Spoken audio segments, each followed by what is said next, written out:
Hey guys, welcome back to the WBF podcast. I'm here with Caitlyn Peyton. Caitlyn, how are you doing? I'm good. Hot, but good. Good to see you. I had to rehearse that because, from knowing you for so long, I've Yeah, always known you as Caitlyn Aiken, and then I know. I was like, Peyton, I gotta say Peyton. I And they gotta kind get of are that right. similar. So, like, Aiken and Peyton aren't that far off. My dad's messed it up several times, so don't Oh worry yeah, about it. yeah, I could imagine. Yeah, and that is kind of cool that they sound similar at the end and stuff. So that is neat. I was thinking about 20 years of your dad's ministry and basically growing up in church with you guys and thinking back to the Purple Palace. Here's a fun little memory. I know you'll enjoy this. Whenever we first started coming, the what became the secretary room, the office, was where we did the children's church, Yes. Uh huh. and the adults were where the youth and the kiddos met. Yep. And the warehouse was still the warehouse, so it Mm-hmm. wasn't even a sanctuary yet, way Yeah. back when. Yeah, that's crazy. I remember, um, like, dad taking us to that building, like, when he first was showing us and building the stage. Hmm. And my brother and I, we spent like a lot of time there, obviously. And we actually used to go play at the warehouse while they were building the stage and everything. And we Mm-hmm. lost a bouncy ball under the stage that I can only assume is still there. I have no idea. But yeah, we spent so much time in that building. It's crazy to think about. Yeah, and then all the way through the Carson Center. I think Zach and I explored every square inch of that place, Yep. from the third story to the under the stage. Do you have any other little memories that come to you when you think about all those years? Oh my gosh. Probably so many. Yeah, I remember uh, Miss Galen Hayden used to lead our kids ministry, Mm-hmm. and she was the first person that pulled me up to do any kind of like worship ministry in Oh the yeah. kids. So that was, I mean, back then that was playing a DVD and standing up front and Mm-hmm. singing and doing like the dance moves and everything. How old were you? Oh gosh, I had to have been 10 years old, Yeah. because that's when we started. Mm-hmm. So I remember me and another little girl would get up and I even still remember the songs. Like every move we make in you. Do you remember that Mm-hmm. song? Every move. Yeah. Yeah. I That know. was one of the go-tos. We would do that one and some others. So that's crazy to remember that. And um, all of the like fall festivals we used to have Mm-hmm. and the dunk booths and just a lot of fun. I just Yeah. remember everything being so fun. And the Carson Center, I used to feel so special. And I used to like tell people, I know all the like codes because we would set up the nursery where all the dressing rooms are. Mm-hmm. And so most people, don't get to go back there. But every Sunday I was back there and I was like, I know all the codes to like get into the dressing rooms and do all of that. I'm sure they change that regularly, but it was cool to see like the backside of this really nice, theater that not a lot of, it felt special. I don't know. It was cool. Yeah, I remember like the trucks would roll up to the back, and I would help unload and load sometimes, and all those little things that go into making it what it was really really special. I love that it was fun for you because I could imagine there was probably a lot of stress put on you as a pastor's kid and stuff. I was thinking about it on like just for this week, thinking about pastors' wives and pastors' kids, how much they're under a magnifying glass.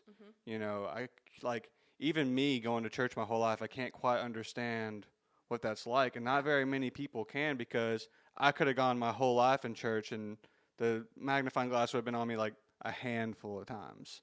Yeah. But did you feel that? I know your dad didn't put it on you per se, but did you feel that from other people putting that pressure on you? Yeah, for sure. Um, I think because of that feeling, an entire pastor's family is always under a microscope, and there's a higher standard, and there should be. I mean, some of that is natural, but yeah, I definitely remember being, chastised by strangers or people that didn't know me very well for just random stuff. The clothes you wear, the things you post on social media, and it's like, give me a break. I'm 13 years old, and Yeah. trust me, now I look back on what I posted, and I'm also cringing at it. But at the time, I'm just a middle schooler, just like Right. anybody else, and we all make mistakes. But you definitely do feel that pressure to live a certain way I will say, thankfully, I think that's why like a lot of pastors' kids maybe resent their upbringing a little bit. I don't. I think my parents actually did a fantastic job raising me. And so they shielded me and my brother from that mostly. We still experienced it, but they did a great job of keeping us shielded from that pressure. And church really was fun. Like, and it wasn't this double life. Like the pastor you see on stage, that's like my dad. That's who he is all the time. Like we had Bible studies at my house. We played worship music at my house. We memorized the Bible together, and it certainly wasn't perfect. There was dysfunction just like there is in every family, but they did a really, really good job, and they really took that scripture about training up a child in the way they should go, and they will not depart from it. Not to say we haven't, maybe darted off here and there, right? But we haven't. So I'm very thankful for that, and I'm thankful for how I was raised. Yeah, I mean, I can remember even being a kid and coming over to y'all's house for life groups and stuff, and going in Cameron's room and playing some game on some kind of system I don't even remember. But, you have all these special memories. Did you ever feel like the friends you had did you feel like most of those relationships were genuine? Did you ever feel like someone wanted to be your friend just to be your friend because of, like, the spotlight, or was it, for the most part, pretty genuine? No, I mean, you've been around. I feel like we were spoiled. We had a great group of kids, especially when we got to youth group age. I mean, we just had a fantastic youth group. So I never felt that. I do think that we were so in church, and I loved it so much. I mean, I looked forward to going to church every time the doors were open. But all of my friends were at church. So I had a lot of hard times making friends, like in school or when when you're an adult and you have coworkers and you have to figure out how to make relationships outside of a church environment can be kind of hard. So that's one thing that I wish I'd done a little bit better, but no, I never felt any pressure from anybody. All the friends that I had in youth group were, so fantastic. I loved them all. Yeah, they were all pretty awesome. You're a couple years older than me, and Cameron's a couple years younger than me. And I probably spent more time hanging out with Cameron. It's crazy how a couple years can, like, totally alter who you hang out with when you're a kid. Yeah. When you're a teenager, 13-year-old hanging out with 11-year-old, you're like, come on, really? Yeah. And not saying I did that with Cameron, but I'm just saying, like, 3 or 4 years, and you're like, a whole generation seems like apart from each other. So, I know we're kind of talking about what church life was like for you growing up, but what do you remember what church life was like before Faith Center? Were you guys going to Heartland and stuff? What was that like? Yeah, so my dad was the youth pastor at Heartland, and that was honestly probably our family was maybe more in the spotlight in some ways because it was a bigger church, and Dad was so great at what he did. I mean, he's just a fantastic youth pastor. So I remember there always being teenagers at our house, always. And to this day, I get stopped all the time, like all the time. People stop me and they're like, do you remember me? And I'm like, no, I was in your dad's youth group. I used to come babysit you or hang out at your house. Oh, wow. And some of them go to church with us today. It's cool to see that they still have that connection. But yeah, we were always at some, like, we were being toted around to some youth event or whatever, or kids were at our house at life group. And I just remember, like, feeling like one of the cool kids because I, as, like, a child, got to hang out with all the cool teenagers. And that was also a lot of fun. Yeah. When you hear your dad tell, like, stories of his past, especially growing up, was it just, like, super shocking to you to, like, hear him talk about his past? I guess just because I've heard him tell his testimony so many times, I never really thought about it. But I will say recently, I've always known, his struggle with alcoholism and drugs and just different things. And he's very transparent about it. He wouldn't lie to you about anything. And he would always tell me, actually, when I was born was what changed a lot of that. You become a parent, and that's when he got saved and when his life kind of turned around. And we were, I think, visiting family in Georgia, and I think it was just me and him. And I was like, Dad, I don't know that I've ever asked you this outright. And I was like, what drugs have you done? Just out of curiosity. And I won't go into all the details, but it was more than I thought. I was surprised. I was like, wow, okay, yeah, you weren't kidding when you were talking about, like, I don't know, for some reason I thought it was, the not so bad drugs. Not that all drugs aren't bad, but yeah, it's crazy the things that he actually did. And to just sit back and realize, like, wow, you were really out there. Yeah. Really out there. Kind of a miracle he's alive, So it's not weird to me, but sometimes it's weird to think that maybe I've like minimized it in my head because all I've ever known is this John, you know? So it's shocking to stop and think about what that actually means, Yeah, it's crazy what alcohol and marijuana will put you around because, like, I didn't ever think marijuana was a gateway drug whenever I was smoking it, but it absolutely is. I think nicotine can be a gateway drug. Any of those substances can put you around another substance that is just worse for you. Yeah. So it is crazy how quickly it can expand from something that I would have categorized as a not so bad drug, and it puts you right in the depths of meth and all these other, like super drugs that, ruin people's lives. You know what I mean? And alcohol being one of them, even though it's socially acceptable, it's a life ruiner for sure.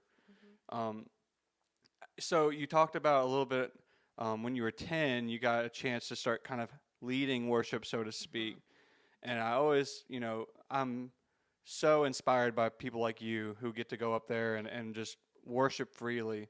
It's awesome to practice with the worship team, and then it's awesome to see that like light switch flip on.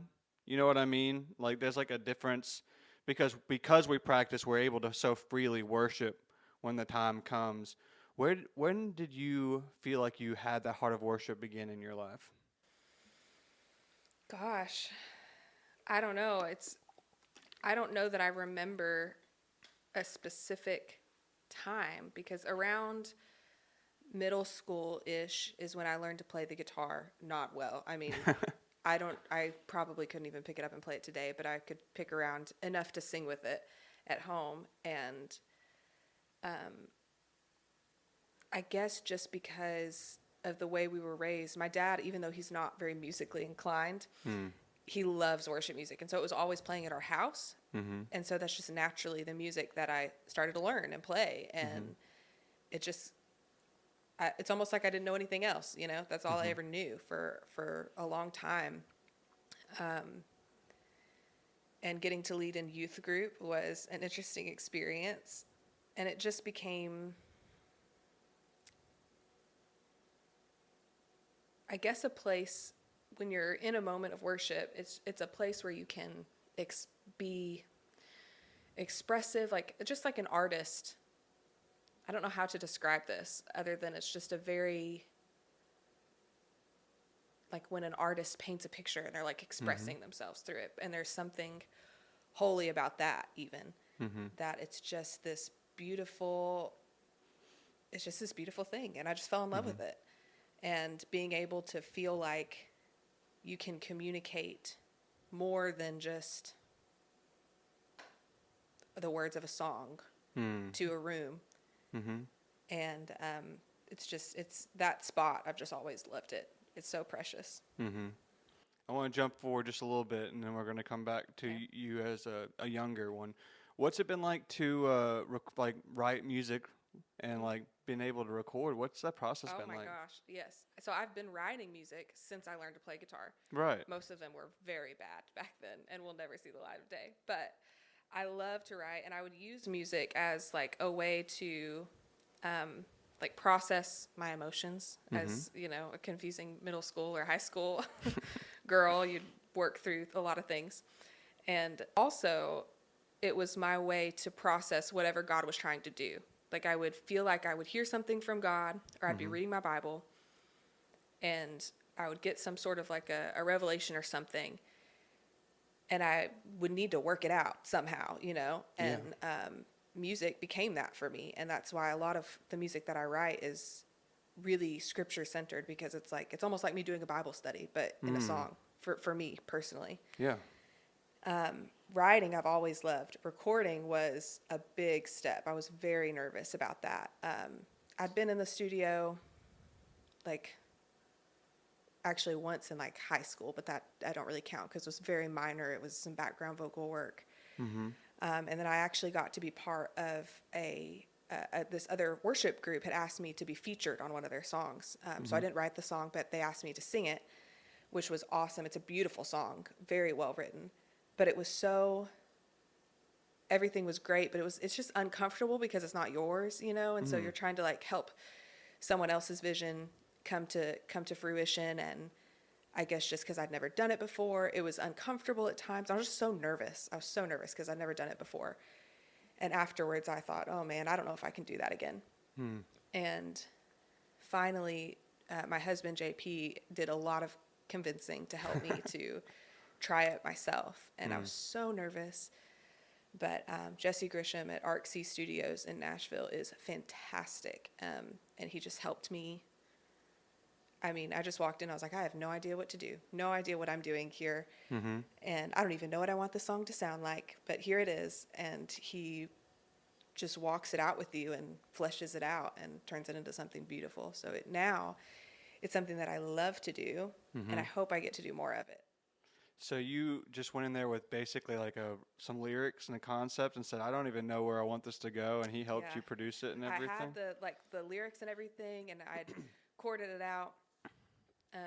I can play just enough piano to be able to sing along with it. So I had like recorded this rough draft, so to speak. Can't even call it a demo. It was so rough, but I recorded it and just sent it to him. And, it was like any ideas that I had or any like inspiration, like what kind of music do you want this to sound like? And just kind of had those conversations, and he fleshed it all out and just knocked it out of the ballpark. That's so awesome. When are those coming? Those are coming out pretty soon, right? Yeah, I've got 2 more coming out this Friday, actually. Yeah, awesome. Yeah. Cool. That's so awesome. Okay, so we're going to rewind and go back to, you said it was kind of harder to form relationships outside of church. Yes. Would you like to expand a little bit more about that? What was that like? I'm socially awkward anyways, so let's just start there. That's my basis. I've always just kind of found it hard to make friends in general. I'm really not a people person. I would actually much rather be alone or just with JP than with a whole bunch of people. Not that I don't love people, but I tend to love people from a distance. That's my usual go-to. And it's taken me a long time to just recognize that there's not anything inherently wrong with that. That's just my personality. Yeah. And there's ways that I can grow and stretch. But just being okay with the fact that like I'm not as just outgoing and bubbly and friendly as other people, when I sometimes wish I was. But so I had trouble. I think church was such a controlled environment, and again, our youth group was like stellar. It was just so many kids that we weren't just there to have fun. We were all there like of like mind too. Like really, there was a lot of years where we just like really chased the Lord together. So I think because we all just kind of got it in a way that it was so easy to connect. And my life revolved around church, and revolved around my faith, which is not a bad thing. Although I think there can be some unhealthy tendencies too when your life is like so wrapped around church that nothing else fits in it. And I'm actually taking steps to walk that back a little bit now, which is crazy. But I think when you get into the world outside of a church setting, it's like, okay, now I have to find something that I relate to with these people. And the only stories I have to tell are about youth group. Right. All I ever do is church. I don't even play sports. I'm in choir, but it was hard to do that. And so trying to find your own like personality outside of church was weird to try to figure out, but I think I've gotten there. I hope I have. At least I think I'm getting better at it. Did you ever feel like alone in that? Yeah. Or do you think the relationships here were strong enough to kind of keep you centered? Yes and no. The relationships that I had here were, there were a handful of like really, really close relationships that I'd formed in youth group that just shaped me as a person. They were so precious to me. People that I still love dearly, but am not really close to anymore just because life happens. And that's another thing, is when you're so in church, like I was, and all of our friends were. Right. I mean, you never want to see this happen, but sometimes it inevitably happens that, you know, you grow up and just life happens, I guess, and you make different decisions, and people fall away or walk away or make different choices. And I was so churched, I didn't know how to process that. I didn't know how to still be friends with someone who was making decisions that I wouldn't make. Or that it was so ingrained. I'm like, no, that's wrong. We shouldn't do this, or we shouldn't. Yeah. And I couldn't bridge the gap to still have any kind of relationship with them. So I just kind of cut those relationships off. And I wish I hadn't, because those people are fantastic people. And it just takes some growing up, I think. Like, once life hit me a little bit and I had my own stuff, I was like, oh, I think I had a little bit of a perspective, like, it's not that hard, guys, you know? Right. Because fortunately, I've been sheltered from a lot in my life. I'm so thankful for that. But it wasn't until I was much older, when my life became more gray and more things happened, that I realized, oh, it's actually a lot harder to try to live this moral high road, or to be really faithful to the Lord when all this life is happening and all these questions and confusions. And so I didn't understand then what I know now. And while those relationships were the most precious relationships ever in the whole world that I'll treasure for the rest of my life, it was really hard when they ended, because they were, again, I was so involved in church. I was so ingrained in it, that it's like, when you took that away, I didn't have anybody else, you know, and that was lonely. Yeah, I mean, you got to imagine, like, when people leave the church, you're not leaving the church. Like, it's your father's church. Like, you have more freedom now. But back then, you know, when you're a kid, it was like, this is where I'm going to be on a weekly basis. So if that's where you knew them, you know, that when they stop coming, it can almost be an immediate end. You know, I can understand that a little bit. I grew up on a dead-end road. And so Zach and a couple other buddies of mine lived on that dead-end road. And when they left, it was like a piece of me was leaving with them. And so even coming here, you know, people come and people go. Yeah. And so I could imagine that being tough. And, you know, in those years when we don't quite get it, and then the world opens up to us a little bit, you're like, oh, wow, this is crazy. Yeah. You know?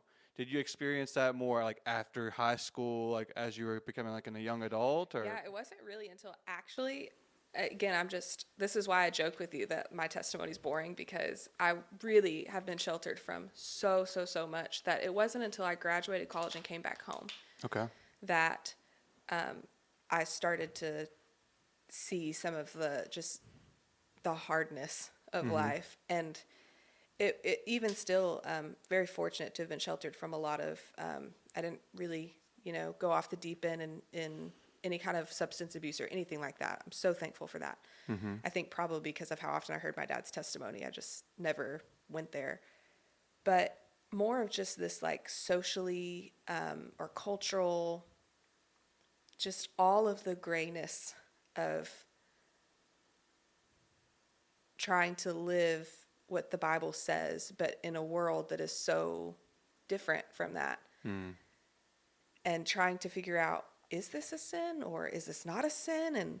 And I've always been taught this, but why was that again? And I memorized this, but I can't remember what for, and trying to figure out all those pieces for yourself.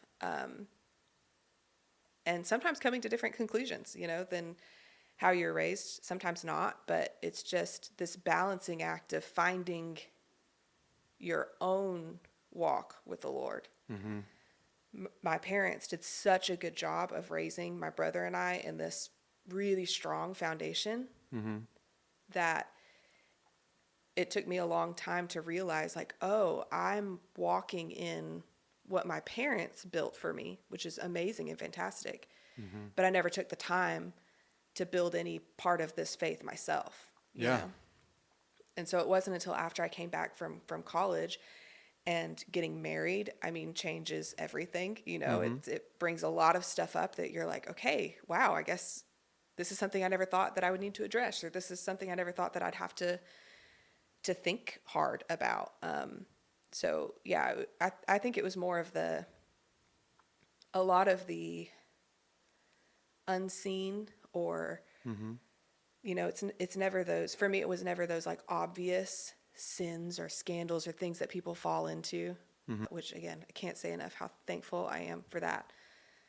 But it's all these hidden things that can eat up at your heart. It's pride, it's arrogance, it's greed. Mm-hmm. It's all of these things that a lot of times doesn't get talked about in the church as much as alcoholism or Right. pornography or cursing or whatever the thing is.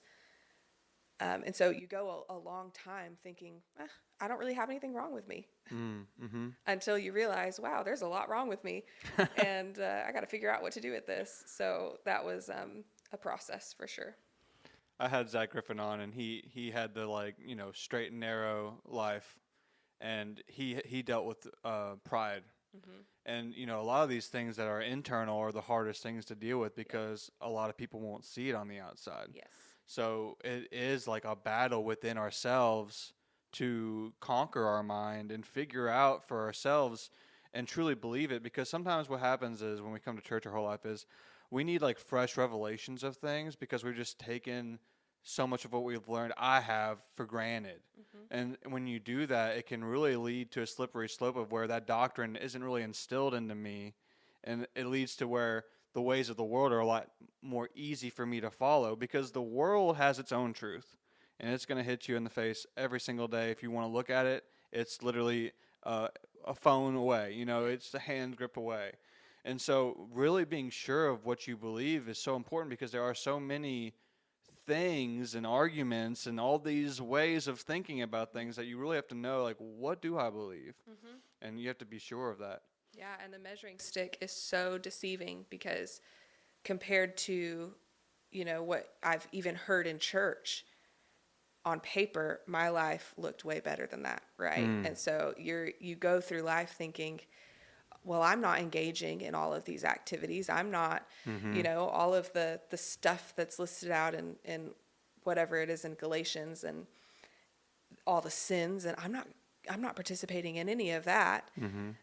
I tithe, I do all of this stuff, so I must be good, you know? And you would never come out and say that because you know it's wrong to say that, but you live that way and you think that on the inside, and it just provides this false sense of security.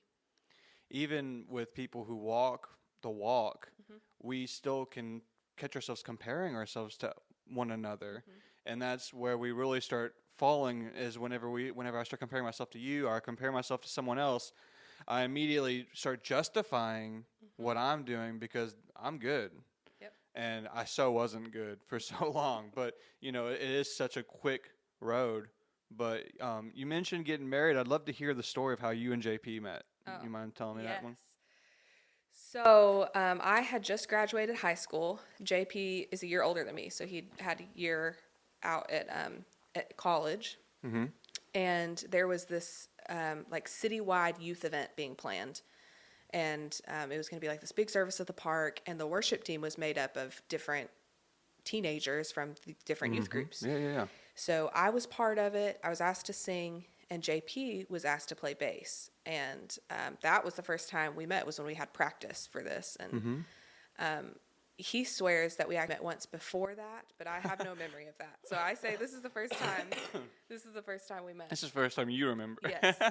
Yeah. And that's awesome. He says that apparently his church worship team came to play at Faith Center at the Purple Palace one service, but I truly do not remember that. So fact check. I don't remember. I don't know, but that's what he swears. That's what happened. But in my mind, we met at this event, and where was the event at? It ended up being at Bob Noble Park. I think I was there. I think I remember that. Yeah, and we just formed this really tight connection with some of the musicians that were in the band at the time. And so it was like me and JP and a couple other guys, and like my brother usually tagged along, and we were just like this group of bandits. I don't know what else. We were just almost like these feral church kids. We were just had the best time. We would hang out all the time. And we were just so close, and just formed this really deep friendship. And I think JP probably liked me from the beginning, but we were just friends in my mind. And we kind of had this whole like, will they, won't they? And I'm sure the rest of the guys in the group were like, oh my gosh, I wish you'd just date already. And it got to a point where we were like talking every day.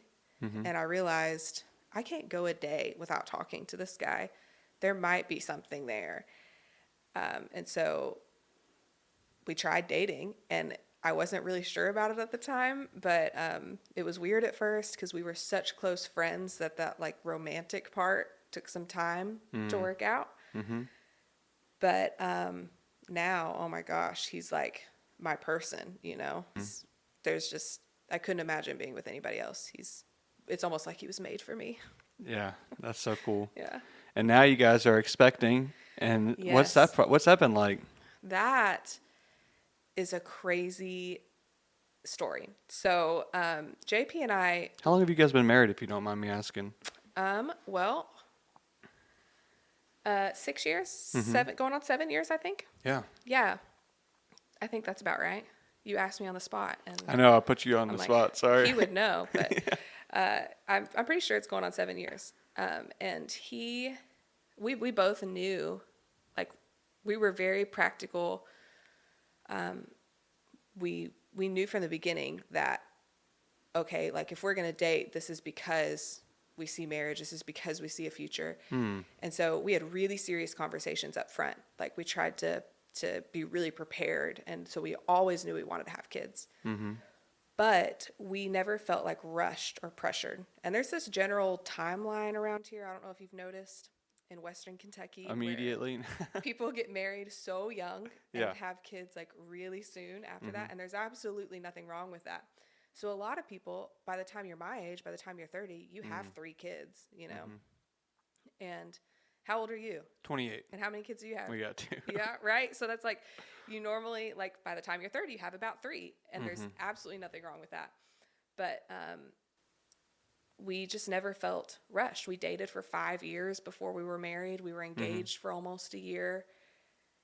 And we always knew we wanted to have kids, but we were like, there's no rush, you know. Let's just enjoy our life together. We wanted to be really ready, financially ready. We wanted to go on adventures together, and we just didn't want to rush into it. So we did all of that. And people always tell you, oh, you're never ready to have kids. And I get what they mean by that. There's some truth to that.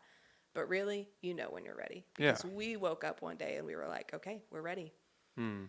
And we started trying, and I tried to set reasonable expectations for myself, but the reality is we were having a lot of trouble. And ended up having to see doctors and be on medication and different things. And that was hard because we just had always assumed that starting a family was in the plan. I never thought to question that might not happen. And there was a point in time where it looked like it might not happen at all. How many years do you think you were trying? Definitely over at least a year. And the hard part about it was there was no like medical like reason. There wasn't like I didn't have PCOS or anything that the doctors could point to and say, oh, this is why. It was just your body's not doing what it's supposed to. We don't know why. And so that was hard. And in the middle of that season, I actually had even like a pretty intense medical episode that was really scary. And I thought, I really didn't know what it meant, didn't know what was going to happen. And in the middle of all that, I wrote a couple songs, which are coming out Friday. Oh, cool. And they are just a little spoiler alert for people who are gonna be listening. This will come out Monday, so it'll come out right after the songs. Okay, good. So then you've already heard the songs, Right. that they are about my struggle with infertility and not having any answers, and they're really, really sad songs, actually. But that was me processing all of these feelings and just feeling like this might not happen. I have to face the reality that this fear that I always planned for myself might not happen. And here I was trying to be prepared and trying to plan everything out and be ready. Mm-hmm. And now it's like I'm getting closer to 30 and I might have missed my time. So JP was great during all of this. He was so patient, so encouraging. And we decided to take a little trip to Gatlinburg, and on the way home from Gatlinburg, we were going to record these songs. He convinced me. I wasn't sure I was going to share these songs because they're pretty sad, and I was like, I don't know if I don't want to be a bummer, but we decided, it's an important part of our story, and at the time, it's what we were living in. So I was like, these need to be shared. So the day that we left to go on the trip to record these songs is the day we found out we were pregnant. Wow. And I just was like, we totally were not expecting it. And so I actually got to go into the studio. And one of the first things we got to tell Jesse as we sit down to record these songs about mourning something you never even had, I get to say, guess what? We're pregnant. And it was such a cool experience. And now it's like listening to those songs is it's so crazy. It's so crazy. Yeah. That's I can just see God in that whole story. Yeah. You go to record this like season of life of just struggling with wanting something that you feel like you can't have, and then for you to find out like right before you record the song, that's so cool. It's so crazy. I love that when you guys were first like married and stuff, there was no pressure. A lot of people put pressure on themselves pretty immediately, and they start stressing themselves out, but as soon as you start trying, that pressure comes for everybody. Yeah. And I can't imagine, Jody and I have had issues with it before, but once we had Caleb, it was like Lucas was just, I always tell people I learned my lesson with how quick, because they're so close together. But, for us, we had another issue. I don't want to, share too much of her story because it's, she's pretty guarded in that aspect. But how hard was it for you guys to trust in the Lord, and what did you do to remind yourself it's all in His hand? Like, how did you cope, and how did you deal with all that? It took a long time for me in this, however long it was, process of trying to figure it out, because it's like you want something so bad, you're convinced that it's God's will. And why wouldn't it be? It's such an assumption. And I guess just finally getting to the point, it's like, well, I can't, you come to this realization, like, I can't do this forever, At some point, it's either going to happen or it's not, and I have to just face that reality. And do I want to spend the rest of however long in just this miserable state of constantly getting your hopes up and constantly being disappointed and having all these questions? And it's like I felt like God was just telling me to look around at my life. And it's almost like He was like, look around at your life and name one thing you don't like. And so I look around at my life and I see a job that I'm so fortunate to have. I see family that love and care for me, friends that have been such good friends to me when I wasn't good friends to them and have stuck around and are consistent and loyal. I see a house that we've turned into a home and that's full of so much peace, and a husband that is just more incredible than I can put words to. And it's like, you know what? I look around, and I was actually reading a lot of Genesis at the time, and so the creation story and just seeing God say He saw it and it was very good. It was very good, very good. And that's just like realizing this is very good. My life is very good. And there is a part of mourning, like, okay, I thought it would be this, and it looks like it's not. So there's mourning in that. But that doesn't diminish the goodness of everything else, you know? Yeah. And so seeing just the goodness, it helped me to be like, okay, I can move forward at this point. It still hurts and it's still sad, but it doesn't mean that the rest of it's not, you know, worth living, you know, being in this moment. So I think just recognizing the blessings that were already around me and recognizing that nothing's guaranteed. And that's another thing of part of being prideful, of like thinking you're living such a good life, quote unquote, that you just assume that all of these things are guaranteed. And the reality is it's not. Bad things happen to good people all the time. Scriptures say rain fall on the just and the unjust alike. So just kind of taking away that, like, what's the word I'm looking for? Just this assumption that I'm going to get what I want, you know, because you might not. And that's the hard, going through this whole process has opened my eyes tremendously to the countless women who go through this and don't have the same ending that I do right now, you know, and that is just so heartbreaking. To just recognize that life doesn't go the way you always plan it to. And it's hard. It's really hard at times. Doesn't mean God's not good. Doesn't mean that life's not good, but it can definitely be hard. Yeah. Yeah, it's so important to mourn those things. You're so right. And that's a seasonal thing. It's not like it's a one time and you're done. You're going to have to probably mourn that more than once. But not staying in that state, right? And it's so easy for me to, whenever I start believing for things from the Lord, or I feel like Lord's promised me something, to forget about all that you have.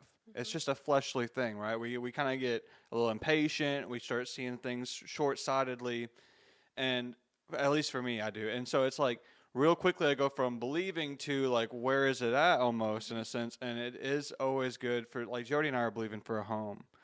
And to constantly remind myself of how blessed we are where we are right now. You know, our boys have a bedroom. They both have their own bedroom. Like we have so many things that other people don't have, you know, and we are blessed. So it is so important to remind ourselves constantly of, even if this isn't exactly what I pictured for my life, you know, God still has a purpose and a plan. And it's not bad to have faith for things, but maybe assuming you're going to get it, you know, there's probably somewhere in there where your faith and pride can kind of, you know what I mean, cross paths. And so I could imagine that. And now you've been able to write these songs that maybe it will help others mourn and have that season that they need so that they can continue to restore, continue to move forward, because God still can use you wherever you're at in whatever season. So that's really awesome. And now you're right on the edge, right on the precipice of. The songs are coming out exactly a month before the due date. So it's just it's just crazy how it's all worked out. What do you think is the most exciting thing of motherhood? Like, what are you most excited about? Oh gosh.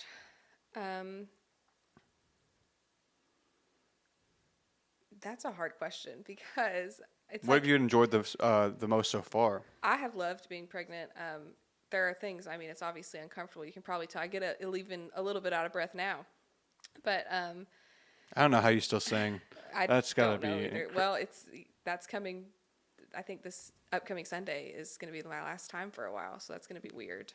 That will be weird. Yeah, because it is getting really hard to sing, to hit some of those notes. But I think I had to. The realization had to hit me, because it's like I always wanted kids, but I never thought about being a mom, if that makes sense. Like I wanted a family, but I never thought about being a mother. That feels weird to me. And so that's something that I'm constantly like having to talk with JP about it and flesh out. 'Cause I'm sure every mom probably feels this. this fear of, I don't know if I'm going to be a good mother or not. So I'm sure I'm not the only one that feels that. But I'm most excited just about I have so much love for JP that watching our love become more than that, like just the multiplication of the love that we have for each other. I'm so excited to see. I'm excited to see him be a dad. I'm excited to do it together. You know what I mean? Yeah, I'm mostly just excited about the familyness of it. And then it'll hit me probably closer to time that's like, oh, my part in that I have to be a parent, which is scary. Yeah. But I'm mostly just excited. I'm not super scared about it or anything yet, but we'll see. Babies are fun because there's not a lot of discipline for an infant. Yeah. Literally zero. Like literally when they cry, it's okay because they need something. So there is this like exhaustion that comes with, just not sleeping and everything, but the freshness and the newness of life and getting to enjoy that for a good season.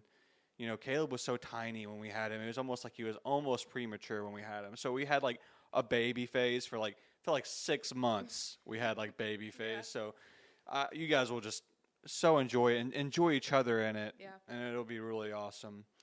Okay, so now that you're going to have to step away from worshiping for a little while, what are you looking forward to? What is that season going to look like for you?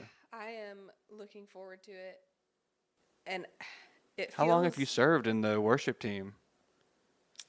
Well, have you ever taken like a long break from serving on worship team? No. I mean, there was a season. So when I was away at college, right. I wasn't here, obviously. Right. But I was serving on the worship team there. Mm-hmm. And then there was a brief period where JP and I don't even know, we weren't even engaged yet, but we were like, we knew, where this was going. And he almost like, he was trying to follow the Lord and I was trying to follow the Lord, and we're just trying to almost do our due diligence to make sure, is this really where we want to be planted? So I actually spent about a year-ish at another church. And I served on the worship team there before we came back. And coming back, I think, is when I started leading the worship team here. So, I mean, serving in some capacity on the worship team, really regularly since high school. Yeah. That's how long. Leading worship team, it's been about 7 years. So I never have had an extended break from it and never really needed it or wanted it. But I think part of just being pregnant, everything is exhausting. But I'm really ready, and I'm ready to, I don't know, I think worship can be a little bit of, not a crutch.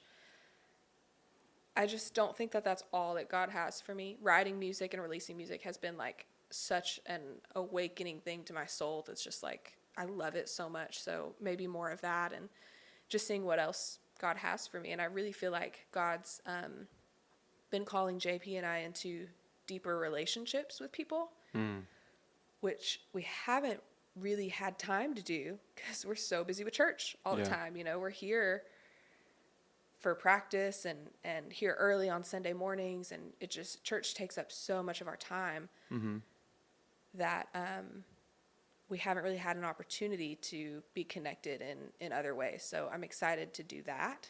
And just hopefully come into a season of rest while also not getting any sleep. And I'm excited. They'll start sleeping pretty. Every baby's different. I don't want to. I can't promise anything, but Caleb slept pretty good, but Lucas was a rougher. So it's every kid's different, and after a couple weeks, you'll start getting more sleep and stuff. What does it mean to you to be the worship leader? Oh gosh. So I think being a worship leader is, first of all, not an easy thing to do. It's not an easy role. I think I was when I came to take over from Tim Harmon, used to be the worship leader here at Faith Center, and he man, he put in his time. He had served for a long time. Mm-hmm. And then his boys were growing up and they were playing ball and he just needed time with his kids. He needed time with his family, understandably. So I understand that now more than I ever had. And I think I just, a little bit of that pride thought, oh, this is easy. I can do this, you know? And it's so hard. It's such a hard position to be in. And obviously, like, probably the first role is obviously to minister to the Lord, right? You want to bless the Lord and minister to the Lord and lead the congregation. But I actually took a great deal of joy in serving the team because I've done it for so long. I know how much time it takes. And you have a taste now of how much time it takes to sit and practice music and know your stuff before you come into practice. And I really took pleasure in just trying my best to honor these people that are serving with me and trying to make their job as easy as possible. And yeah, it's this respect thing, and you just form this bond with the people that you're serving with. Of course, we're fortunate we've had a lot of people on our worship team serve for a long time. So a lot of these people I've played with for years, you know, and it's just this, it's just this bond of just being able to serve them the best way that I can. I took more pleasure in that than leading a congregation.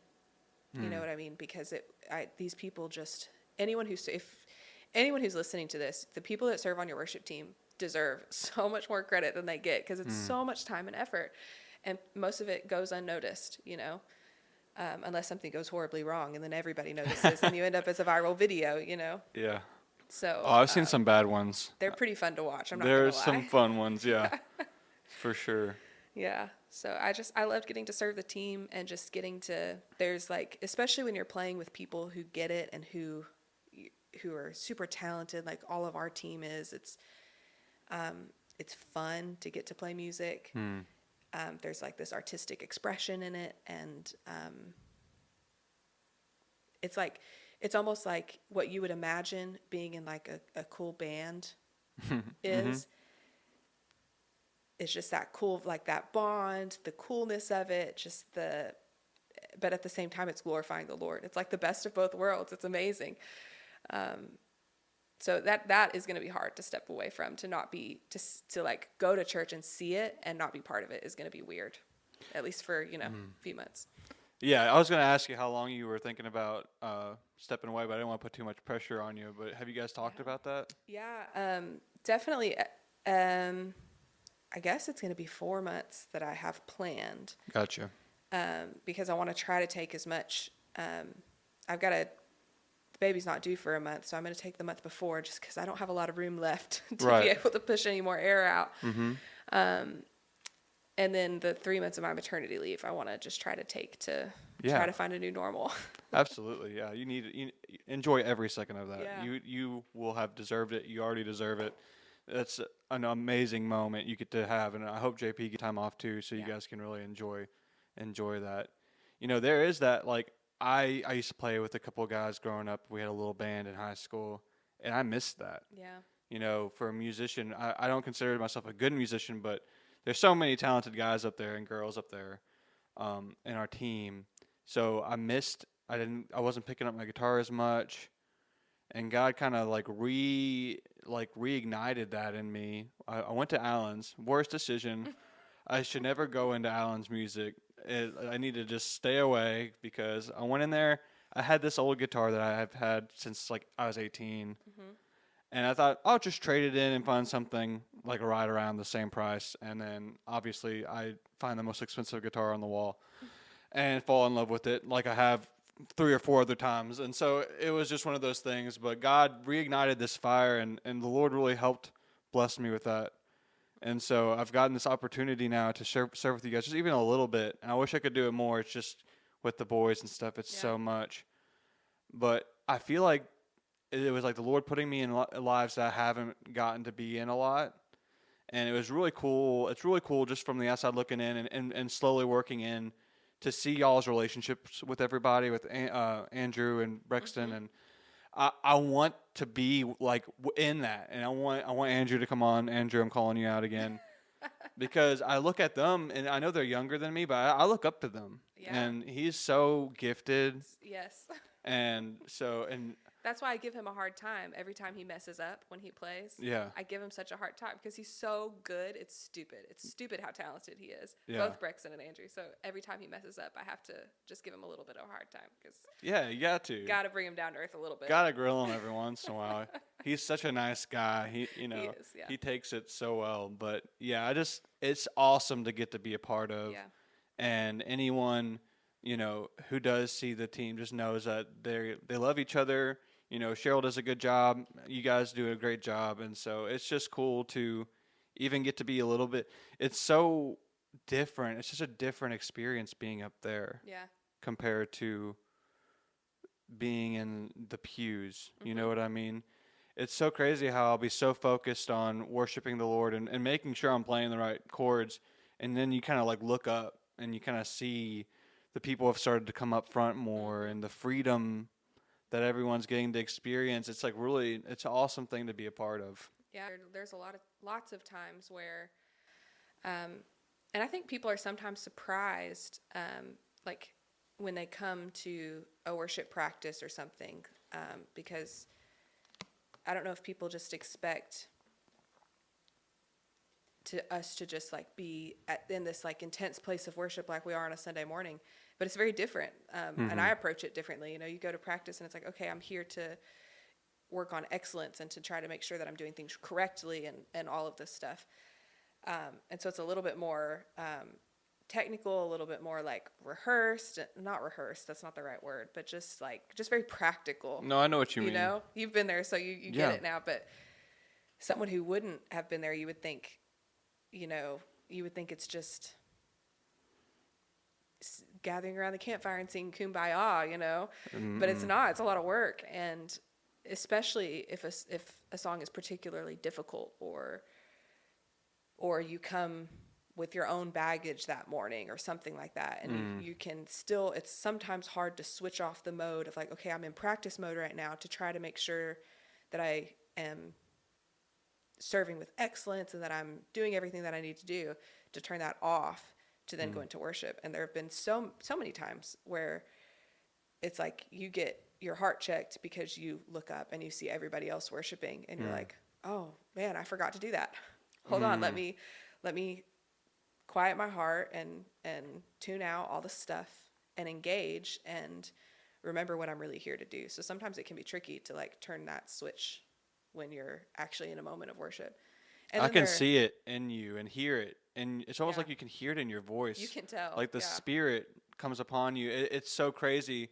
I think you do a really good job of that, because I could imagine on a week by week by week yes, that being hard to do. Mm-hmm. Yeah, it definitely gets hard.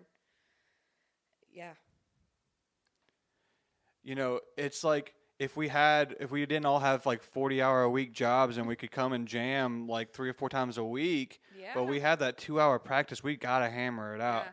So there does have to be like structure. Like we need to get this figured out, and then like, oh, we still have some hammering out to do Sunday morning.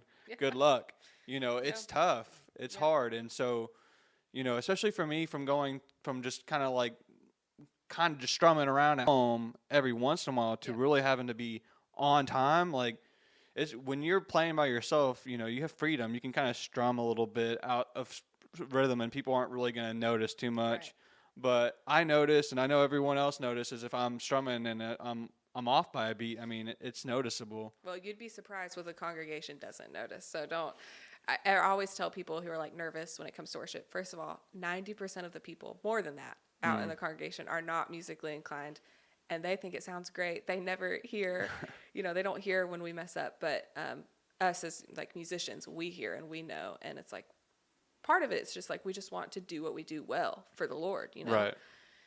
But don't count yourself short, because you do a really great job. And so much of what I would rather have in a musician on a worship team is someone, I mean, you have to be able to play. Like if you can't play, you can't play. And that's a whole nother conversation. But I would rather have someone who's less skilled, but their heart of worship is more evident than someone who's more skilled and their heart of worship is missing or not there, you know, because that makes all the difference in the world. I totally agree. Yeah. I had a train of thought and I totally lost it. That happens sometimes. Sorry. No, you're good. I derailed you. No, you didn't. No, not at all. I derailed myself. It happens sometimes. So, do you have anything else you want to share with the people before we hop off here? Oh my gosh. Did we miss any good stories that you feel like you want to share? I don't think so. Not that I can think of off the top of my head anyways. I did have a question that I was going to ask you before we hop off here, because we were talking about the hardships of you maybe not being able to have a child and all that. What's some advice we can give to some women out there who are in that season? What's some things that maybe can help them in their thought process and in their daily life? What's some advice we can give them to help them in this season? That's hard because I definitely wouldn't consider myself an expert because, again, I fortunately did not struggle in this season as long as I know so many other women do. But I would say, in a very practical sense, is don't wait to just go to the doctor, you know. Just go to the doctor, have conversations. You'd be at what they can do to help in this process and the questions they can answer. I waited probably too long to go to a doctor for myself. So I would just go and ask all the questions.